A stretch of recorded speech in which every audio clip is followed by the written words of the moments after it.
ஒரு மனிதன் கோவப்பட்டா என்ன ஆகும் தெரியுமா? தசரா மாஞ்சி கோவப்பட்டப்போ ஒரு மலையே காணாம போச்சு. ஒரு ஊரே முடியான்னு சொன்ன வேலைய வெறும் சுத்தியல் உள்ளியும் வச்சு 22 வருஷம் கஷ்டப்பட்டு முடிச்ச ஒரு மனிதனை பத்தி பார்ப்போம். வாங்க கதைக்குள்ள போலாம். பீகாரை சேர்ந்த தசரத் மான்சியோட மனைவி அந்த மலையை கடந்து போகும்போது கால் நழுவி விழுந்து சரியான நேரத்துக்கு ஹாஸ்பிட்டல் போக முடியாம இறந்து போறாங்க. அந்த துக்கத்துல இனிமேல் இந்த கிராமத்துல இருக்கிற எந்த ஒரு உயிரும் இந்த மலையை காரணமாச்சு இறந்துடக்கூடாதுன்னு சொல்லி முடிவு பண்றாரு. ஒட்டுமொத்த ஊரே அவர் பைத்தியம்னு சொன்னாங்க. ஒன்னால ஒரு மலையெல்லாம் உடைக்க முடியும்னு சொல்லி கேலி எல்லாம் பண்ணாங்க. ஆனா அவரோட மனைவி மேல வச்ச உண்மையான பாசத்தினால வெறும் ஒரு சுத்தியலும் உள்ளிருந்தான் அதை கையில எடுத்துக்கிட்டு தினமும் அந்த பாறைய மலையை கொஞ்சம் கொஞ்சமா உடைக்க ஆரம்பிக்கிறாரு. வெயில் மழை குளிர் எதுவும் அவரோட முயற்சியை தடுக்க முடியல.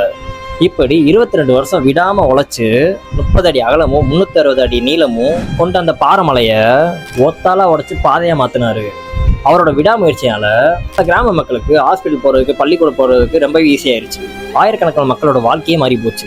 ஒருத்தர் உண்மையா முடியும்னு நினைச்சாருன்னா ஒரு மலையை கூட வழிவிட முடியும்ன்றது இந்த ஐயா ஒரு எடுத்துக்காட்டு. இந்த மாதிரி இன்ட்ரெஸ்டிங் இன்ஃபர்மேஷன் நம்ம சேனலை ஃபாலோ பண்ணிடுங்க. நன்றி.